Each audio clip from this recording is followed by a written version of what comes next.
If you have a Bible or if you have a phone, you want to look it up so you can kind of figure out where we are. There are some pew Bibles. I know you probably have it on your phones. That might be easier. But we're looking at these signs that John in the Gospel of John has been kind of leading us through. And we're on this fifth sign in the book of John that John is intentionally pointing us to for a very particular reason.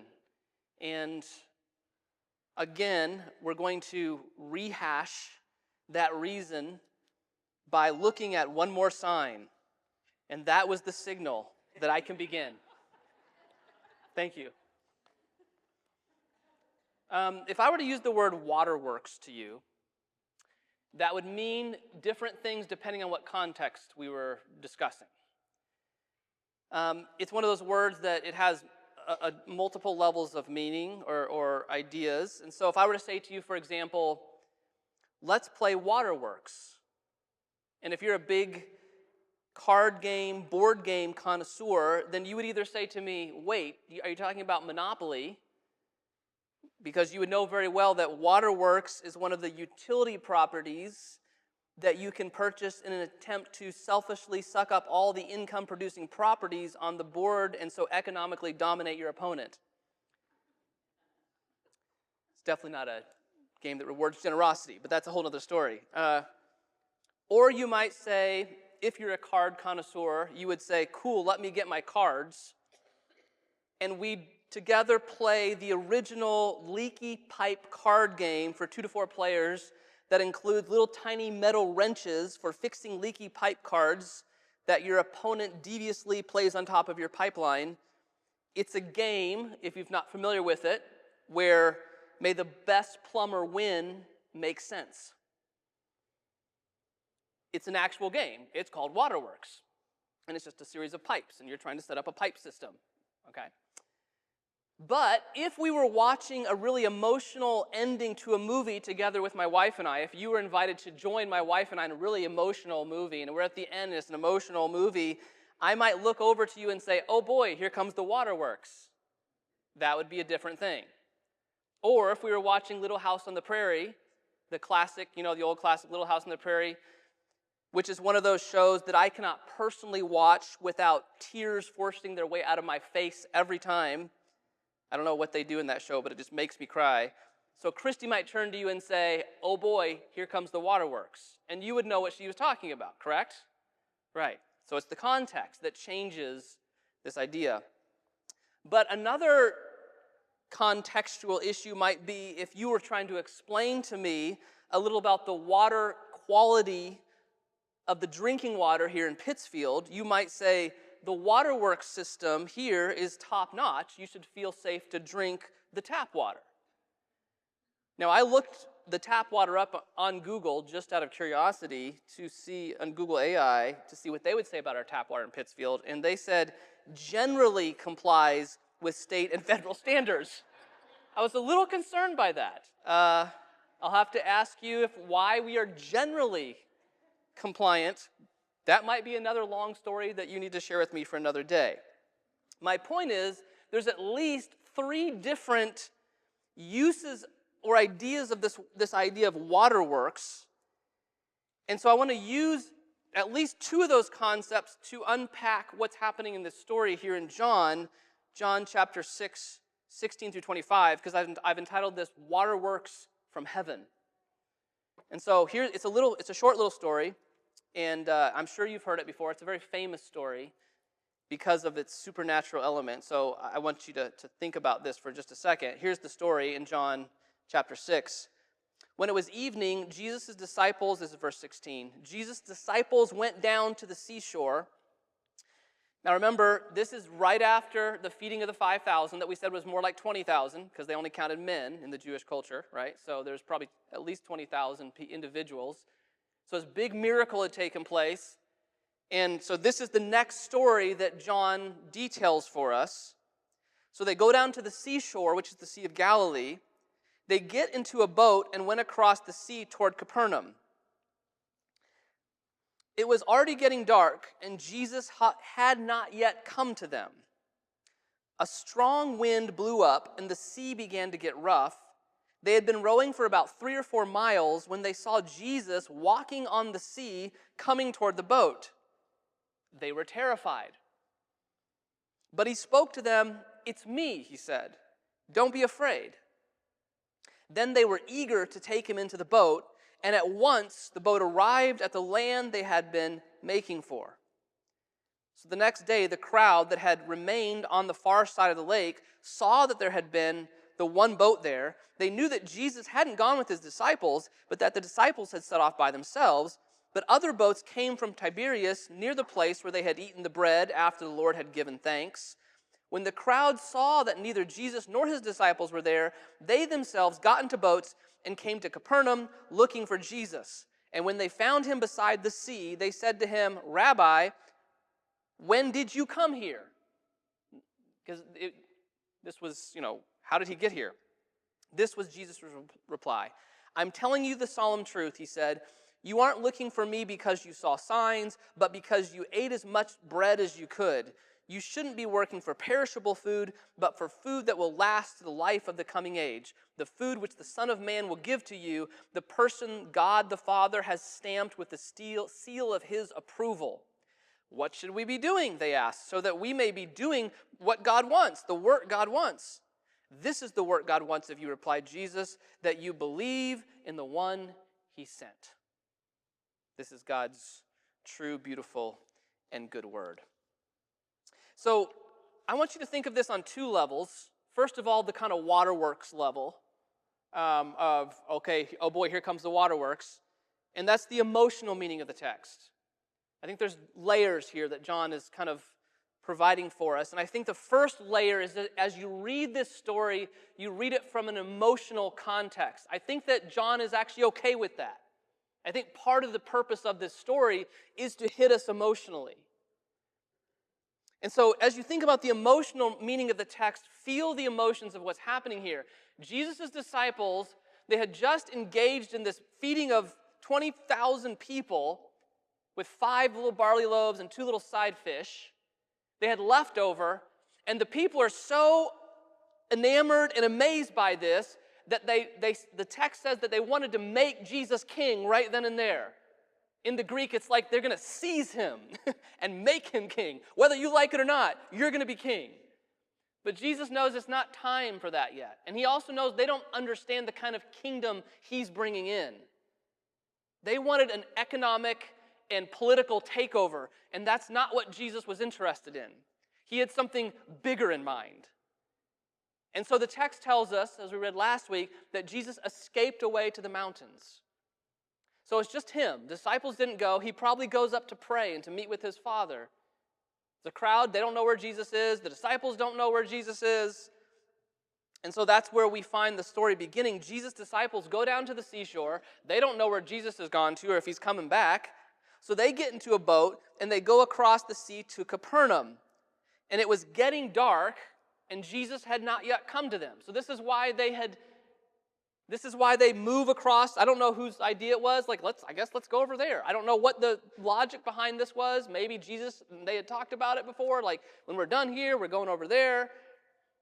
But they go by themselves in the dark, and Jesus has not yet come to them, which you can imagine for the disciples might be a little bit nerve-wracking.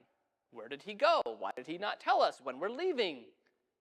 I guess we're on our own. So as the disciples are rowing across, they're 3 to 4 miles into, getting across the Sea of Galilee, they're confronted with a storm. And it's common on the Sea of Galilee for just these random storms to kind of just blow in because of the way the mountains and the hills surround it. So you can have these random storms that'll come on the Sea of Galilee. And so the disciples, like a good Jewish man in this context, in this culture, most Jewish individuals did not like the sea. The Jewish people were not known to be keen on traveling by boat. This is not something they enjoyed. They preferred to be on the land. And so you're getting this emotional sense that Jesus isn't there. He's kind of left his disciples hanging. It's grown dark. The disciples are rowing across the sea. A storm is coming in. This is getting to be a problem, even a dangerous situation. The next thing that happens in the text emotionally is that the disciples see Jesus walking across the water. And we know from other accounts of this same story that at first they thought he was a ghost. So here's this ghost-like figure walking on the water. The storm is pounding on them. They don't know where Jesus is. They're freaking out, which the text actually tells us. It says they were terrified. So we feel the emotional weight of their terror. The disciples think they're in some kind of movie called Scary Lake 4, where this ghost is walking on the water, the storm is pounding, they know how this ends, it doesn't end well. But the disciples, they're not probably breaking down in tears. The terror is something that John is commenting on, that they're experiencing in the middle of this storm with this phantom-like image of someone walking on the water that they don't recognize. And everything changes emotionally when Jesus says what he says. And you know what he says? He simply says, "It's me. Don't be afraid." Do you feel the emotional switch here that John is wanting us to feel? The disciples are being pounded by the waves and the storm, and their senses, their sensory perception of everything that's happening is at its highest. They're freaking out, they're afraid, and this is what it takes to change the whole emotional tone of what's happening. It simply takes Jesus saying, "It's me. Don't be afraid." The disciples then eagerly take him into the boat, John says, and then supernaturally, the way that the text reads, they arrive at the other side almost immediately. So there's actually two miracles happening here. There's Jesus walking on water, and there's when Jesus gets in the boat, the storm ceases, and all of a sudden, boom, they're there. Now, I think the emotional reading this text is important because I think what John wants us to see and to feel is the emotional distance from Jesus that the disciples feel. There's a very real physical distance from the person of Jesus, but there's an also stronger emotional disconnection from Jesus that the disciples are experiencing in their troubles. They're deep in trouble, and they feel emotionally disconnected from Jesus. Jesus doesn't even bother to show up. You would think he would be good enough to just at least mention, "I'm going to be late. Meet me on the other side." But the disciples are in a state of confusion because they don't know where Jesus is, what his plan is, what he's doing, what he's up to. And now the storm is coming. They're deep in the midst of this weight of trouble. And they might even feel emotionally abandoned by Jesus. I may be reading a bit into this text, but it seems to me that John intentionally presses the story by way of these implications. That the emotional tension is rising as the storm breaks out around them, and as they're freaking out as if someone's walking on the water in this kind of horror film scene, and Jesus must calm them down emotionally with two key ideas. One, it's me. I'm here. And two, don't be afraid. I wonder if this perhaps strikes a chord with an emotional chord with what's going on inside of you. I know it does for me. Like the disciples, you're probably not keen to Waterworks, even in the middle of a really nasty storm, because you're a New Englander after all. And I have figured out about you all that this is not, that you pull this in and hold it and very rarely share it or let it out with other people. And when you do, it's a privilege to see the real you, what's happening inside. So you may not cry to express the state of your emotion in public. You may suck it up and just go on with life and keep it inside, away from people as much as possible, but you still feel the emotional weight and physical distance from Jesus at times, the same thing that the disciples felt. I'm a pastor, and I feel it significantly at times. An emotional distance or disconnection from Jesus.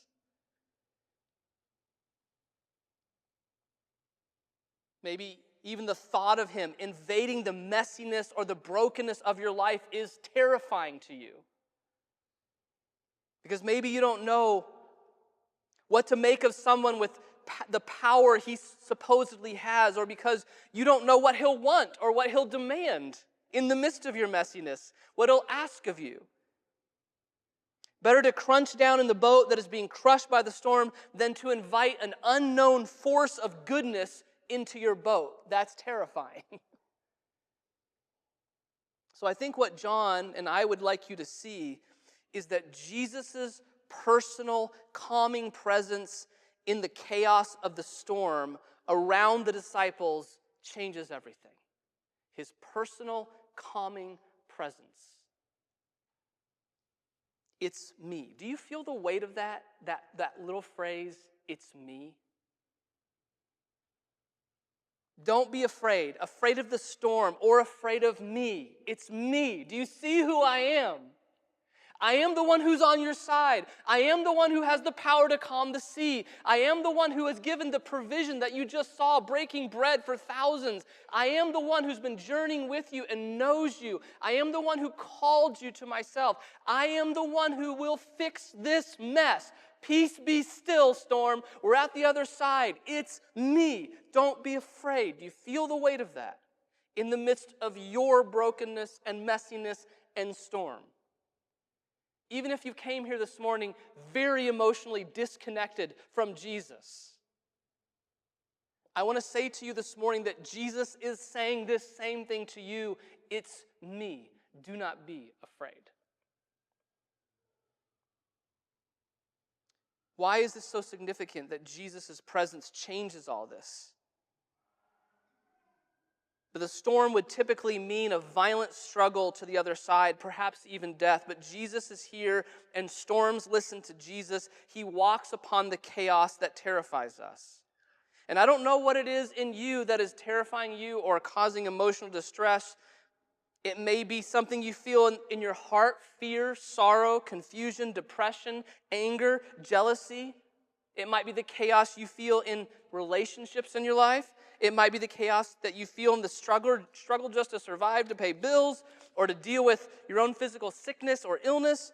It might be the chaos that you feel emotionally going on in our country as we watch the news and pay attention to the social media of innocent people, legal immigrants, journalists doing their job, getting harassed and accosted under a guise of kind of doing some kind of noble eradication of bad elements in society.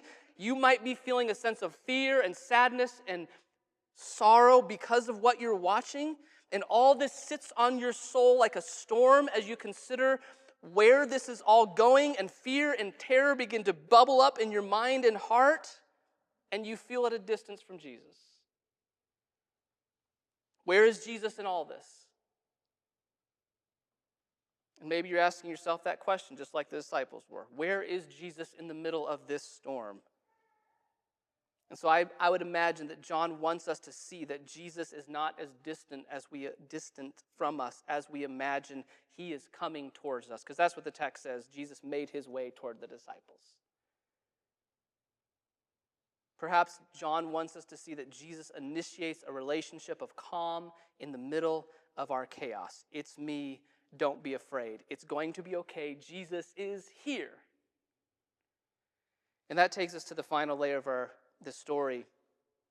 There's actually something bigger going on than just the emotional meaning of the story. John is working from the stories of the Jewish people, as we've been talking about for the last 5 weeks.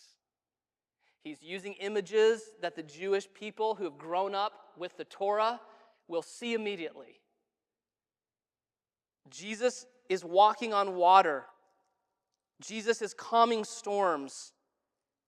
This whole scene is another Exodus scene, imagery going on. You have the bread coming down from heaven, the manna that was given by Moses. You have Jesus walking on the water. And so in the minds of the Jewish people as they're reading this, they're seeing the Red Sea parting as Moses is calming the chaos of the waters so that the people can go through. And here Jesus is calming the chaos of the waters to bring his disciples out from the other side, just like the people of old. And John wants us to see who Jesus really is so that we take him in more eagerly. Jesus is the greater Moses who opens the storehouse of the bread from heaven. Jesus is the greater Moses who leads his people through the chaotic waters of the sea. But Jesus is even greater than Moses. This is what John wants to see, because he is the bread itself. He is the water itself. And here's where we come to an analogy of the waterworks system.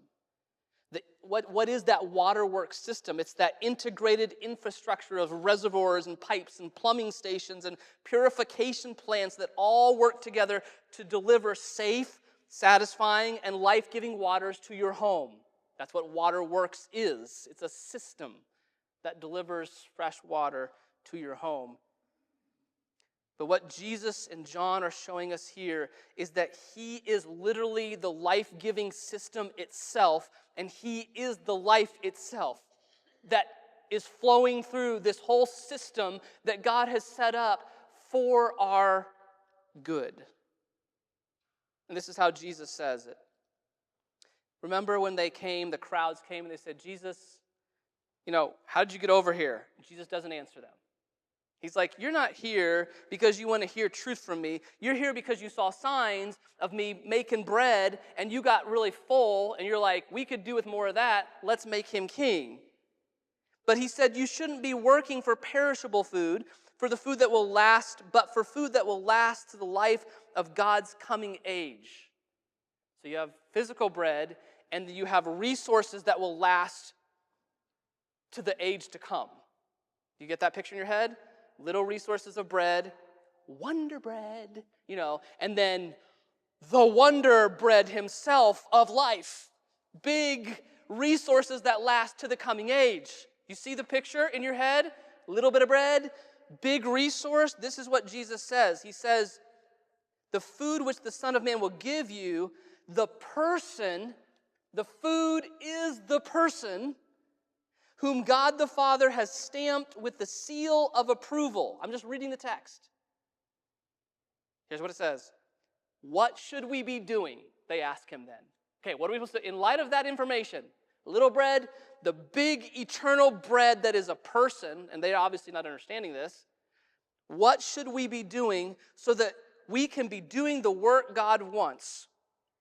Jesus says this. This is the work God wants, that you believe in the one he sent. Jesus is saying, literally, I am the resource that has been given to the world, and the work that God wants you to do is to understand and embrace me for who I really am. That is our great work, First Baptist Church. You know what our great work is?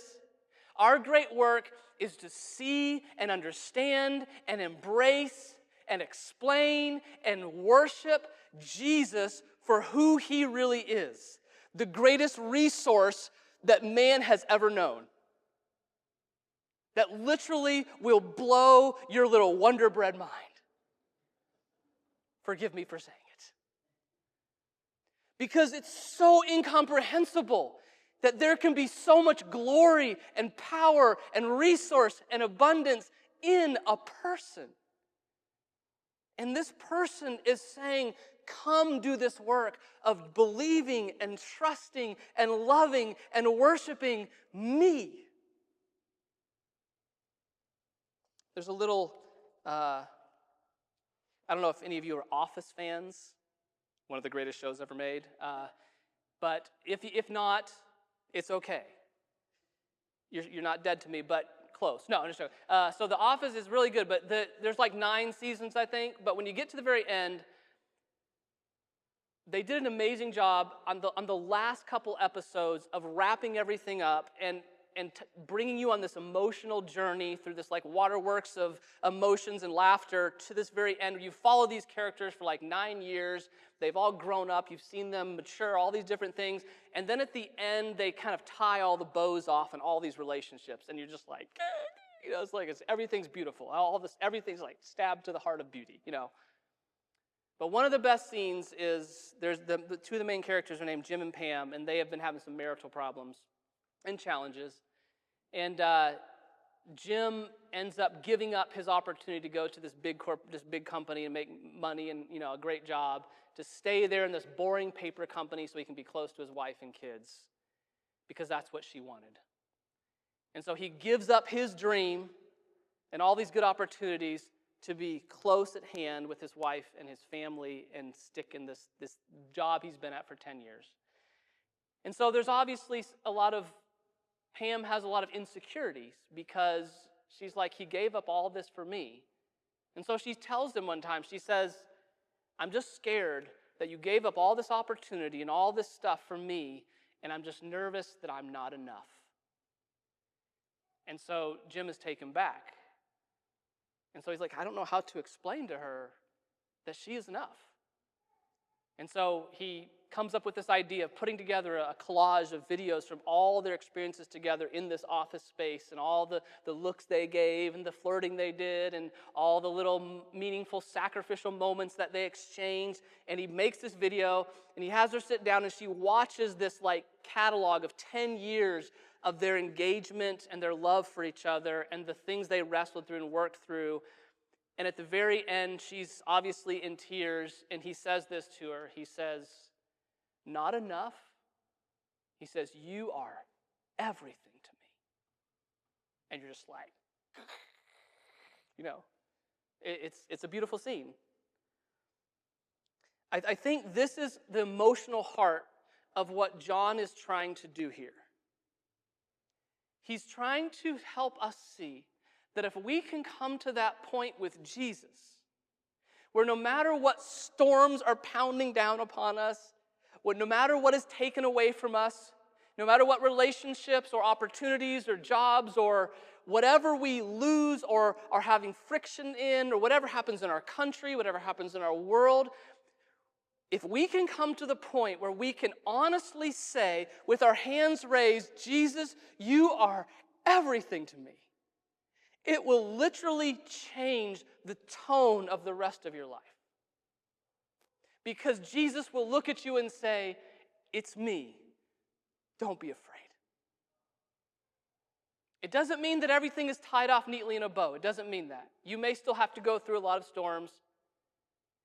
John chooses these 7 signs not because Jesus always chooses to break the bread and make it thousands of pieces for everybody. Jesus doesn't always choose to still the storm. But he does it here in the book of John so that we can see just for a moment his true glory and depth and beauty, so that we can come to a point as a church where we can literally sing these songs and lift our hands and say, Jesus, you are everything to me. And to hear him say back to us, it's me. Don't be afraid.